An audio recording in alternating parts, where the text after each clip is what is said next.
मेरा नाम पलक है।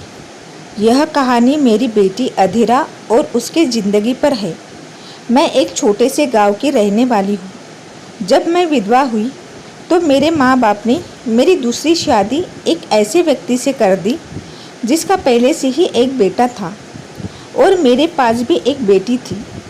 अब मेरा बेटा और बेटी एक ही कमरे में सोते थे, मगर सुबह उठते ही मेरी बेटी बेड की चादर और अपने कपड़े प्रतिदिन चेंज कर लेती, फिर मुझसे छुप छुप कर पुरानी चादर धोती और खुद नहाने चली जाती।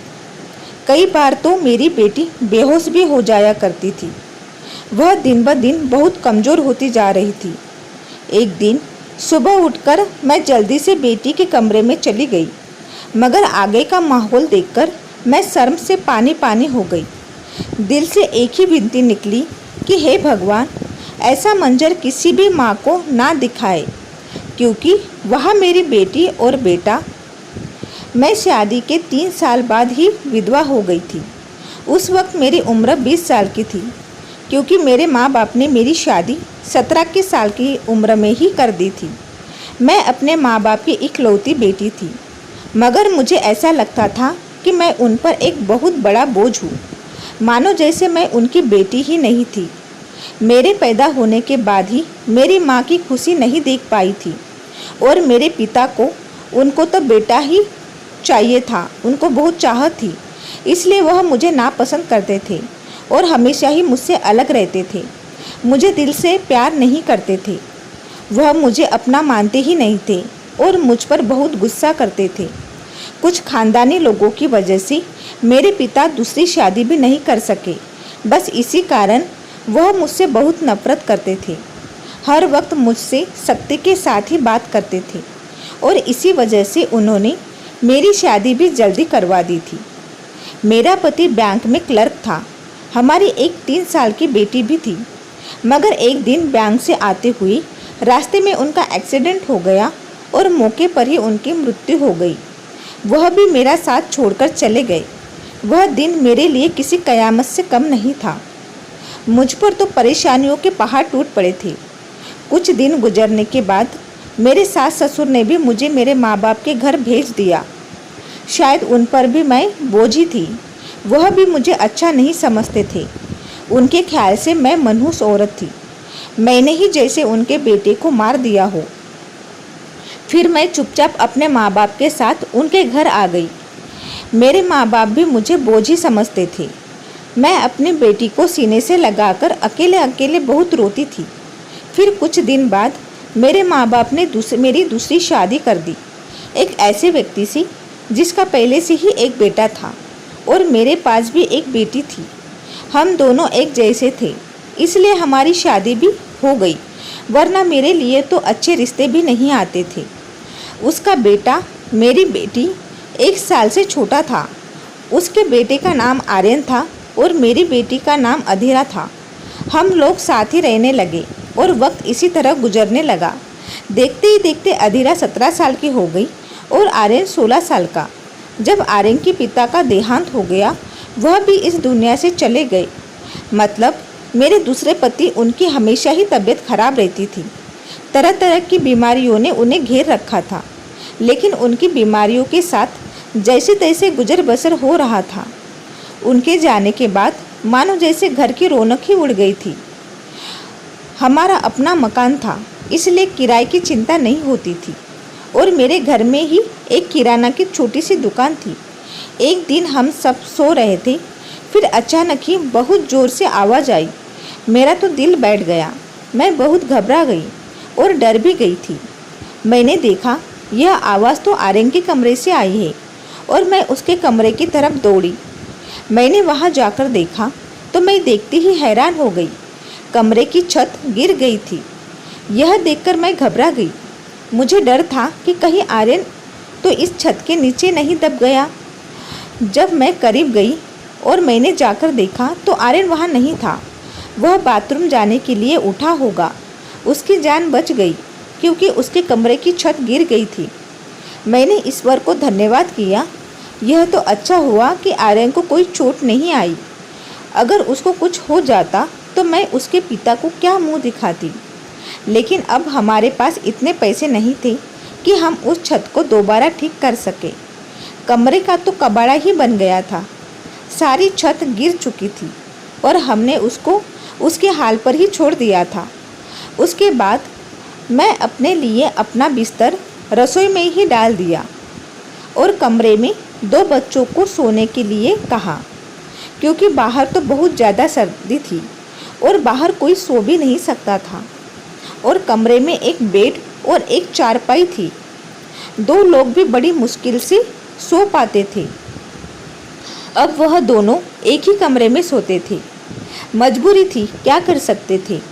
एक कमरे में तो दुकान थी और मेरे पति ने घर में 3 ही कमरे बनवाए थे। यूँ तो हम 3 लोगों के हिसाब से कमरे ठीक थे, लेकिन एक कमरा दुकान के लिए भी ज़रूरी था। अब मजबूरी थी, क्या कर सकते थे, गुजारा तो करना ही था। एक दिन मेरा बेटा बेटी के कमरे में सोया तो सुबह सुबह कुछ ऐसा हुआ कि मैं चकित रह गई। आर्यन तो सवेरे उठकर नाश्ता करने भी बैठ गया था, जबकि अधीरा अभी तक सो रही थी। वह तो इतनी देर तक नहीं सोई, लेकिन आज वह इतनी देर तक क्यों सो रही थी। उसकी आदत थी कि वह सुबह जल्दी उठ जाया करती थी। मैंने उसको आवाज़ भी दी तो वह उठ नहीं रही थी। थोड़ी देर के बाद मैंने उसके कमरे में जाकर उसको देखा तो पता चला कि यह बेहोश हो चुकी थी। मैं बुरी तरह से घबरा गई थी कि उसको क्या हो गया है। मैंने फौरन ही आर्यन को बोला कि पास के ही डॉक्टर को घर बुला लो। डॉक्टर आया तो डॉक्टर ने कहा यह बेहोश हो गई है। लड़की काफ़ी कमज़ोर है, खून की भी कमी है। कोई भारी काम इसे मत करवाना, बस आराम ही करवाना। फल वगैरह खिलाइए, ठीक हो जाएगी। जब अधीरा को होश आया तो मैं उसके पास गई और मैंने उसे पूछा कि तुम्हें क्या हो गया था। वह कहने लगी कि बस ऐसे ही बैठे बैठे मुझे चक्कर आने लगे और मैं बेहोश हो गई थी। मैंने अपनी बेटी को कहा कि तुम आराम करो, मैं तुम्हारे लिए नाश्ता बनाकर लाती हूँ। जब मैं नाश्ता लेकर आई और मैं आकर देखा वह अपने कमरे में नहीं थी और कमरे के बिस्तर पर चादर भी नहीं थी। मैं बाहर जाकर उसको देखा तो वह इस चादर को बैठकर धो रही थी। मैंने उससे पूछा, तुम यह चादर क्यों धो रही हो? तुम्हारी तबीयत ठीक नहीं है, डॉक्टर ने तुम्हें आराम करने के लिए कहा है। मैं उस पर चिल्लाई और कहा, यहाँ से उठो और अपने कमरे में जाओ और नाश्ता करो, कुछ खाओ पियो तो ठीक हो जाओगी। उसने कहा, नहीं, मुझे यह चादर धोनी ज़रूरी है, बिस्तर पर बिछाने के लिए। हमारे घर में एक ही तो चादर है। मैंने कहा कि अचानक से यह चादर धोने का भूत तुम्हारे सर पर क्यों सवार हुआ? इतनी तो चादर गंदी नहीं थी जो तुम उसको धोने बैठ गई। छोड़ दो, मैं खुद इस चादर को धो दूंगी। उठो यहाँ से। मेरी बात नहीं मानी और चादर को छत पर सुखाने के लिए चली गई। उसके बाद ही उसने नाश्ता किया। फिर थोड़ी देर बाद के लिए वह सो गई और आर्यन भी काम पर जा चुका था। उसको मैंने सिर्फ 10वीं तक की ही पढ़ाई करवाई थी और वह एक मोबाइल की दुकान पर काम करता था। वह बहुत ही मेहनती था। घर वाली दुकान तो मैं खुद ही चला लिया करती थी। वैसे भी उस दुकान में ज़्यादातर बच्चे ही आते थे। दिन इसी तरह गुजर गया। उस दिन आर्यन ने मुझसे कहा, आज मैं खाना खाकर आया हूँ। वह देर से आया था और अधीरा भी पहले से ही कमरे में सो चुकी थी। वह भी जागकर कमरे में सो गया। मैंने भी रसोई में अपनी चारपाई डाल रखी थी। जगह बदलने की वजह से मुझे नींद नहीं आ रही थी। अपने पति को याद कर रही थी कि दूसरा पति बहुत अच्छा था, मेरा बहुत ख्याल रखता था।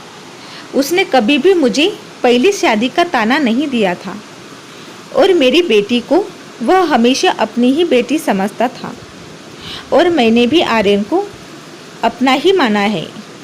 वह मेरा सौतेला बेटा है। उसने भी मुझसे अपने हिस्से का प्यार ले लिया था। वह मुझे सगे माँ से भी ज़्यादा प्यार करता था और मेरा कहना भी मानता था। वह उस घर में अकेला ही मर्द था। वह हमारा इकलौता ही सहारा था, वरना हम दो औरतें कहा जाती। काम भी अच्छी तरीके से कर रहा था। मैंने उससे कहा भी था कि वह आगे की पढ़ाई जारी रखे, क्योंकि अगर उसके पास कोई अच्छी डिग्री होगी तो नौकरी भी अच्छी मिल जाएगी। वह मेरी बात मान लेता था। सुबह सुबह फिर से कुछ ऐसा ही हुआ कि मैं हैरान रह गई। अधीरा फिर से बेहोश हो चुकी थी और इस बार तो उसकी शक्ल देखकर लग रहा था जैसे उसके जिस्म का सारा खून ही खींच लिया हो। बिल्कुल पीली पड़ गई थी। फिर मैं डॉक्टर को बुलवाया। डॉक्टर ने वही बात कही कि मैं आराम करने को कहा था। इसको खाने में क्या खिलाते हो आप? मैंने उनको सारी बात बताई। मैंने कहा कि वही दाल सब्जी खिलाई थी और फल भी खिलाई थी। पूरा दिन कोई काम भी नहीं करवाया था। तो डॉक्टर ने कहा कि दोबारा से कैसे इतनी कमज़ोर हो गई। आप इस बात को सीरियस लीजिए, नहीं तो आपकी बेटी की जान को खतरा हो सकता है, क्योंकि इस तरह से अचानक बेहोश हो जाना और कई घंटे तक होश ना आना मामूली बात नहीं है। डॉक्टर ने सख्ती से सारी बात बताई और कुछ देर बाद वह चले गए। फिर जब अधीरा को होश आया तो मैंने उससे कहा कि तुमने फिर से अब कोई काम किया तो मुझसे बुरा कोई नहीं होगा। लेकिन थोड़ी देर बाद जब मैं उसके कमरे में दोबारा गई तो मैं यह देखकर हैरान हो गई कि वह क्या कर रही है। वह तो फिर से बैठकर चादर धो रही थी। इस बार मैं उसे दूर से देख रही थी, क्योंकि जो भी वह कर रही थी वह सब कुछ मामूली नहीं था। वह बेहोशी से उठकर चादर को धोना शुरू कर देती थी। यह सब क्या हो रहा था? वह यह सब क्यों कर रही थी? जब से मेरे बेटे ने उसके कमरे में सोना शुरू किया था तभी से वह ऐसा कर रही थी और बेहोश भी तभी से हो रही थी। आर्यन उसके लिए सौतेला भाई था, लेकिन बचपन से दोनों एक साथ ही पले बड़े हैं। उन दोनों को तो सगे भाई बहनों जैसी ही मोहब्बत थी। फिर ऐसा क्या हो रहा था? मेरी बेटी की तबीयत दिन ब दिन खराब क्यों हो रही थी? मैं रोती और सोचती रही, यह सब क्या हो रहा है? एक औरत कमज़ोर तब होती है जब वह बच्चे पैदा करती है, तो उसके अंदर बिल्कुल भी ताकत नहीं रहती। लेकिन जवान लड़कियां यूँ बेहोश होने लगी तो यह कोई नॉर्मल बात नहीं थी। दूसरे ही दिन उसने चादर धोकर छत पर सुखाई। वह आसपास भी उसे देख रही थी कि जैसे मैंने उसे देखा तो नहीं। मैं रसोई की खिड़की से यह सब देख रही थी। मैंने भी उसको ऐसा एहसास नहीं होने दिया जैसे मैं उसको देख रही हूँ। लेकिन मेरी बेटी चादर धो के आ रही थी। वह फिर से बिस्तर पर आकर लेट गई और उसने अपने ऊपर वाली चादर को ओढ़ लिया ताकि मुझे कुछ पता ना चले नीचे वाली चादर है या नहीं। यह मुझे नहीं पता था। मैंने उसको नाश्ता करवाया और दवाई की दुकान अच्छी नहीं चल रही थी। हमारी दुकान पर कोई बड़ा ग्राहक भी नहीं आता था। सिर्फ बच्चे ही चॉकलेट या टॉफ़ियाँ लेने आते थे, जो 5-10 रुपये देकर चले जाते थे। इसी तरह से तो काम नहीं चलने वाला था। मैं बहुत परेशान थी, लेकिन यह बात मैंने अपने बच्चों को भी नहीं बताई। आर्यन को भी कुछ नहीं बताया, क्योंकि वह पहले ही नौकरी कर रहा था। अब अगर ऐसे में यह बात बताती तो वह और भी ज़्यादा परेशान हो जाता। लेकिन मैं खुद बहुत परेशान हो गई थी। ऊपर से डॉक्टर ने कहा था मेरी बेटी को अच्छी चीज़ खिलाओ, लेकिन घर में तो दाल रोटी के भी पैसे नहीं थे। घर का खर्चा करना बहुत मुश्किल हो रहा था। लेकिन एक दिन कुछ बहुत ही अजीब हुआ। मैंने अपने बेटे को आर्यन और अधीरा को कुछ ऐसी बातें करते हुए सुना जिनकी मुझे बिल्कुल भी समझ नहीं आई। मेरे बेटे ने कहा, यह तुमने तो अभी से ही अपनी तबीयत खराब कर ली है, इस तरह तो नहीं चलेगा। अगर तुम्हें इतनी परेशानी हो रही है तो फिर हम यह सब नहीं कर सकते। मेरी बेटी ने कहा कि नहीं, मुझे यह काम करना है, इसी तरह के मौके बार बार नहीं मिलते हैं।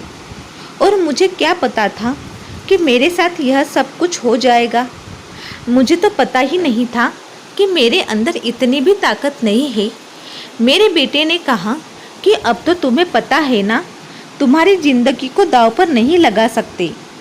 तो मेरी बेटी ने कहा कि नहीं, सिर्फ 2-4 हफ्तों की तो बात है, उसके बाद यह मौका नहीं मिलेगा। यह सब क्या हो रहा था, मुझे कुछ समझ में नहीं आ रहा था। यह दोनों क्या बातें कर रहे हैं।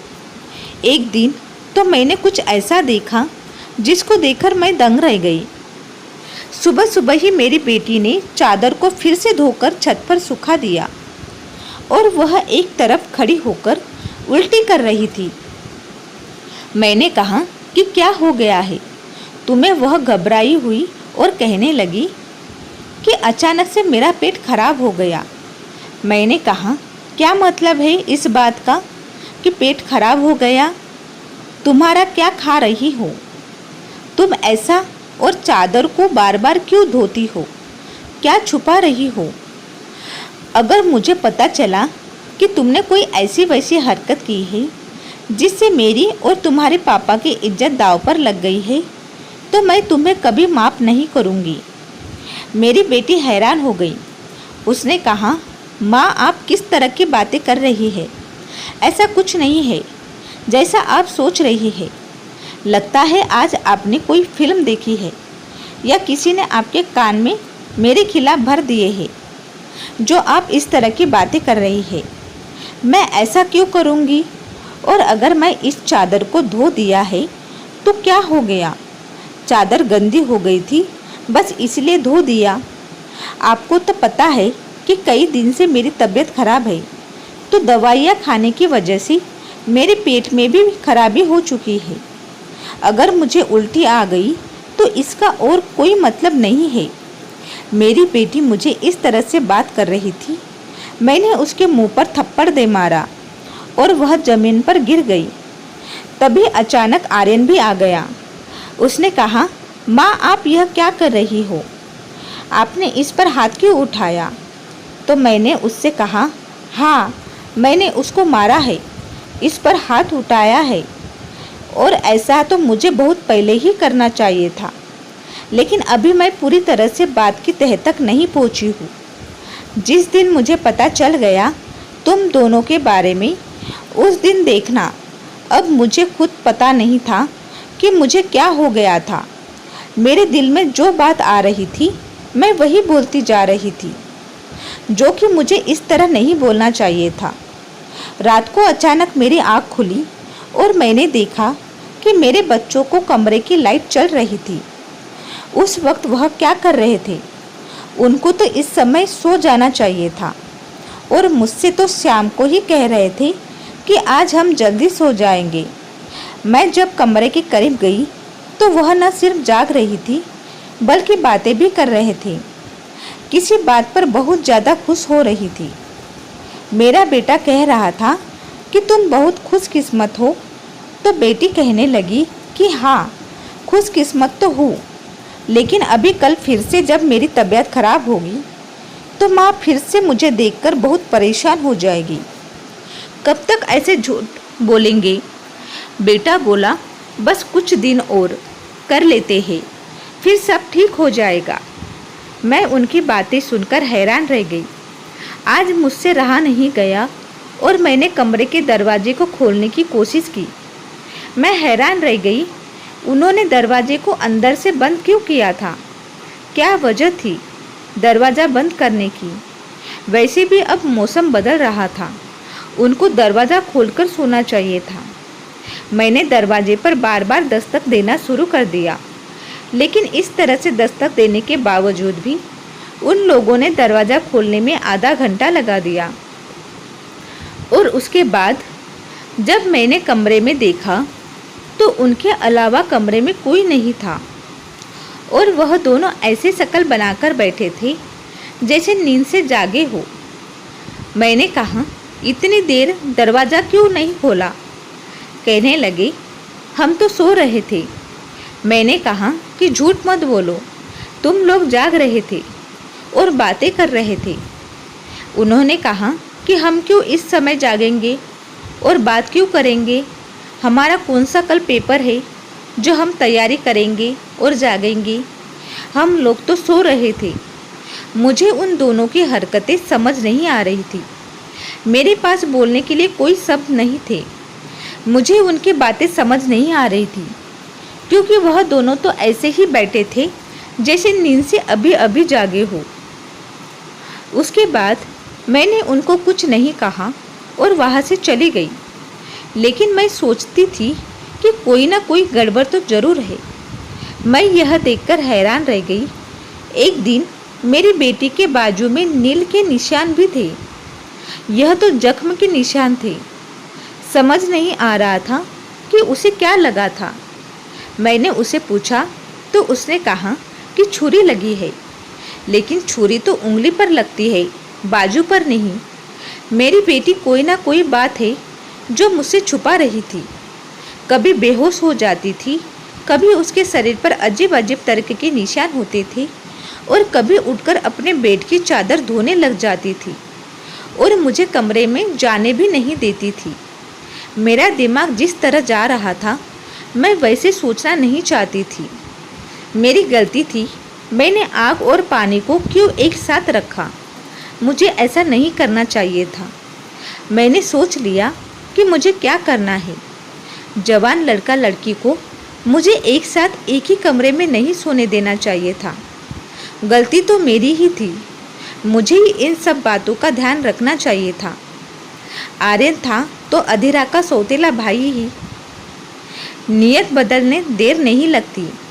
जवानी की इस उम्र में बच्चे बुरी संगत में पड़ जाते हैं।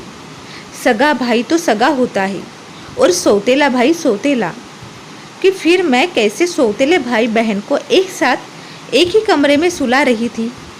यह मेरी ही गलती थी। जब हम ही बच्चों पर ध्यान नहीं देंगे, परेशानी या तो पैदा होंगी ही।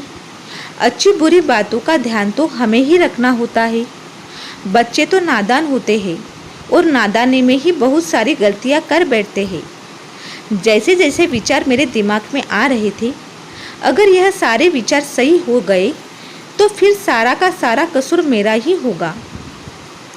मैंने अपने बेटे और बेटी पर नज़र रखी थी। एक दिन मेरा बेटा मेरी बेटी को कोई चीज़ लाकर दे रहा था। मैं चुपकर देख रही थी और उनकी बातें सुनने लगी। उसने कहा कि यह दवाई है, तुम्हारी इस परेशानी के लिए है। यह दवाई ले लो तो सब कुछ ठीक हो जाएगा। उसने मेरी बेटी को छुपकर वह गोलियां दी। मैं परेशान हो गई कि यह किस चीज़ की गोलियां उसको दे रहा है। आखिर ऐसी क्या बात है जो परेशानी यहाँ दोनों हल करना चाहते हैं और उसके बारे में मुझे नहीं बता रहे हैं। और यह दवाइयाँ कुछ अजीब क्यों लग रही थी। मेरी बेटी ने भी यह दवाई फ़ौरन से पकड़ ली और उनको अपने दुपट्टे के पल्लू में छुपा लिया। बेटे ने कहा, रात को सोने से पहले खा लेना, तो फिर अगले दिन तुम बेहोश बिल्कुल भी नहीं होगी। और 2-3 दिन तक तो मेरी बेटी बाकी बेहोश नहीं हुई, लेकिन उसके बाद शायद उसकी वह गोलियां खत्म हो गई और एक दिन वह बात फिर से वह बेहोश हो गई। मेरा बेटा भी घर पर नहीं था, इसलिए मैंने आज फ़ायदा उठाने के बारे में सोचा। मैंने वह चादर बहुत ही होशियारी से मेरी बेटी के नीचे से खींच ली और उसको तरीके से तय करके अपने कमरे में ले आई। मुझे खोलकर देखना था कि इस पर ऐसा क्या लगा होता था जिसकी वजह से मेरी बेटी सुबह उठते ही उसे धोना शुरू कर देती थी और यहाँ तक कि अपनी बीमारी का भी ख्याल नहीं रखती। जब मैंने चादर को खोलकर देखा तो पहले तो मुझे कुछ नज़र नहीं आया, लेकिन जब मैंने ध्यान से देखा तो यह देखकर मैं हैरान रह गई कि चादर पर सफ़ेद सफ़ेद बाल थे और पूरी चादर बालों से भरी हुई थी। मुझे समझ नहीं आया कि यह किस चीज़ के बाल है, क्योंकि यह बाल बिल्कुल सफ़ेद और छोटे छोटे बाल थे। मैं हैरान हो गई, लेकिन मुझे यह बात ना समझ आई। मैं सोचती रही कि यह सब कुछ क्यों हो रहा है। मेरे बेटे बेटी की हरकतों पर नज़र रख रही थी। इसलिए सारा कुछ अपने दिमाग में सोच रही थी, लेकिन मैं किसी नतीजे पर नहीं पहुंची। तब तक मेरी बेटी को यह बात पता चल गई कि चादर मैंने देख ली है, तो वह मेरे पास आकर बैठ गई और कुछ अजीब सी घबराई हुई नजर आने लगी। उसके बाद मैंने उसे पूछ लिया कि क्या बात है, क्यों परेशान लग रही हो। तो उसने कहा कि माँ, वह चादर कहाँ है? वह तो मैंने धोकर डाल दी है। तो वह मेरे पास से जाने लगी, तो मैंने उसका हाथ पकड़कर उसे रोक लिया और मैंने कहा कि मैं सब कुछ देख चुकी हूँ। चादर पर जो भी लगा हुआ था मुझे बता दो, यह सब कुछ क्या है? तुम मुझसे क्या छुपा रही हो? इतने दिनों से मैं बहुत परेशान हो गई हूँ। मेरे दिमाग में बुरे ही विचार आ रहे हैं। वह मेरे पास बैठ गई और फिर मेरी बेटी ने मुझे ऐसी बात बताई कि मेरे कदमों तले से जमीन ही निकल गई। मेरी बेटी ने मुझे बताया कि माँ, जैसा आप समझ रही है वैसा बिल्कुल भी नहीं है। दरअसल हमने देख लिया था कि इस घर के हालात अच्छे नहीं चल रहे थे। घर की दुकान भी नहीं चल रही थी और भैया भी कुछ खास पैसे नहीं कमा रहे थे। लेकिन हमें ऐसा कोई काम नहीं मिल रहा था जो हम लोग कर पाते। फिर भैया के एक दोस्त ने उसको एक काम दिया। दरअसल उसने कुछ बहुत ही नस्ल किस्म के बिल्ली के बच्चों को रखे हुए थे, जो कि 3 से 4 की तादाद में थी, लेकिन उनको संभालना उसके बस में नहीं था। इसलिए उसने हमें उन बच्चों को संभालने का काम दिया और उस काम के बहुत सारे पैसे दिए। दरअसल भैया अभी पूरा दिन वही होते थे, लेकिन रात में भाई को आराम भी करना होता था, इसलिए उन बिल्ली के बच्चों को कमरे में ला लेता था और मैं उनको संभाल लेती थी। उन्हीं के बाल सुबह चादर पर लगे हुए थे, जिसको मैं सुबह को धुल देती थी, क्योंकि हमें पता था कि आपको इस तरह की चीज़ें अच्छी नहीं लगती और हम आपको यह सब कुछ बताना भी नहीं चाहते थे। हम यह सब काम कर रहे थे और मुझे बाद में पता चला कि मुझे बिल्ली के बच्चों से एलर्जी हो जाती है, जिसकी वजह से मैं सुबह को बेहोश हो जाती थी। भैया ने मुझे तो दवाइयाँ लाकर दी थी, वह भी इसी चीज़ की थी, ताकि मेरी एलर्जी कम हो जाए।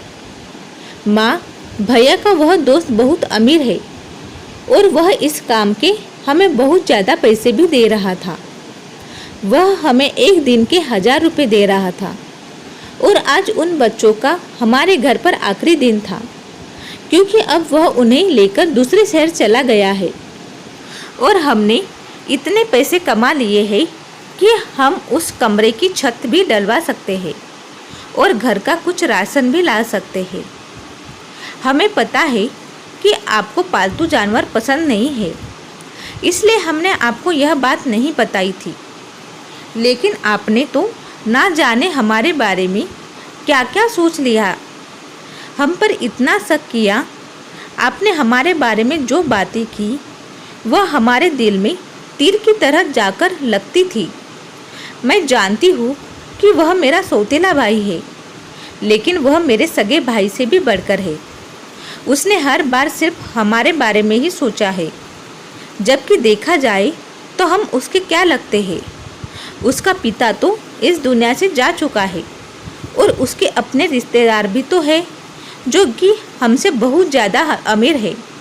वह उनके साथ जाकर भी तो रह सकता है, लेकिन वह फिर भी हमारे ही साथ ही रहा है, क्योंकि वह हमें भी कभी अकेला नहीं छोड़ना चाहता। उसने हमेशा मुझे अपनी सगी बहन ही माना है। उसने कभी मुझसे कोई गलत बात नहीं की और वह हमारा साथ भी देता है, हमारे लिए बहुत कुछ करता है। पूरा दिन वह काम करता था, रात को मैं उसकी मदद करती थी। वह कहता था कि वह रात को भी यह सब कुछ कर लेगा। दिन भर तो वह बेचारा मेहनत करता था, इसलिए मैं उसको कहा, रात को तुम आराम किया करो, बच्चों को मैं देख लूँगी। इसलिए मैं उसकी मदद कर रही थी। मुझे यह सुनकर बहुत ही ज़्यादा अफसोस हुआ और मुझे खुद पर बहुत गुस्सा भी आ रहा था। मैंने अपने बच्चों के बारे में क्या क्या सोचा। मैं अपने बच्चों के बारे में कितना गलत सोच रही थी। मेरे बच्चे उसे भी कई गुना ज़्यादा अच्छे हैं। इतनी गलत बातें मैंने उनके बारे में सोचा जो मुझे सोचना भी नहीं चाहिए था। हमने यह बात आर्यन को नहीं बताई। अधीरा ने भी उसको कुछ नहीं बताया कि मुझे सारी बात पता चल गई, क्योंकि अब यह काम वैसे भी खत्म हो गया था और मुझे उसकी नज़रों में और ज़्यादा गिरना नहीं चाहती थी। कुछ दिन बाद आर्यन ने उस कमरे की छत डलवा दी और अब हमारे घर का कमरा भी ठीक हो गया था। धीरे धीरे हमने बहुत मेहनत की। मेरी बेटी ने भी घर में बच्चों को ट्यूशन पढ़ाना शुरू कर दिया था।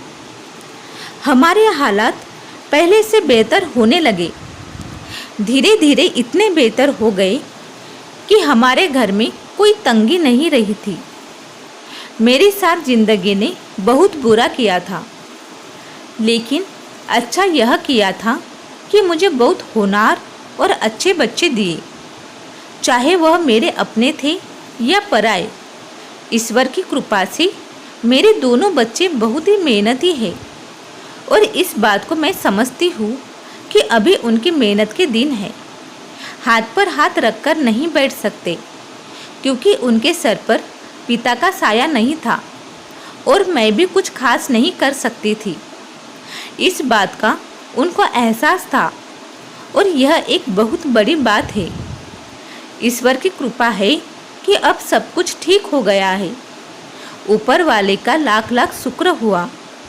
जैसे मैं सोच रही थी वैसा कुछ नहीं हुआ, लेकिन ऐसा हो भी सकता था। अगर ऐसा होता तो मैं कहाँ जाती। बस आखिर में इतना ही कहना चाहूँगी, जो ऊपर वाला चाहता है होता वही है। मेरे बच्चे बहुत समझदार हैं और उनके दिल में कोई ऐसी बात नहीं है, लेकिन फिर भी मैं ऐसा माँओं को नसीहत ज़रूर करूँगी कि बच्चे के साथ इस मामले में थोड़ी नज़र ज़रूर रखें और वह गलती ना करे जो मैंने अपने बच्चों के साथ की है। मुझे दोनों को एक कमरे में रखना नहीं चाहिए था, क्योंकि जो ना हुआ वह भी हो सकता था, और अगर हो जाता तो सब कुछ खत्म हो जाता। मेरे बच्चे तो समझदार थे, शायद मेरे साथ इसलिए ऐसा नहीं हुआ। आपने बच्चों का ध्यान रखें, उनकी ज़िंदगी पर भी ध्यान रखें और वह कब क्या करते हैं इस बारे में पूरी जानकारी रखें, और बच्चों पर प्यार करने के साथ साथ थोड़ी सख्ती भी रखें, और वह क्या गलती कर रहे हैं क्या नहीं, इन सब बातों के बारे में उनसे जानकारी लेते रहे। और इस बात का ध्यान रखें, जब बच्चे जवान हो जाए तो उनका बिस्तर अलग कर देना चाहिए। आपसे भी यही सब कहूँगी, अपने बच्चों का ध्यान रखें। दोस्तों, उम्मीद करती हूँ आपको हमारी कहानी पसंद आई होंगी। कहानी पसंद आई तो प्लीज़ वीडियो को लाइक और शेयर ज़रूर करें और चैनल को सब्सक्राइब करना ना भूलें, ताकि आपको नई नई स्टोरीज आपको टाइम पर मिल सके। तो चलिए मिलते ही ऐसी ही एक स्टोरी के साथ। तब तक के लिए धन्यवाद।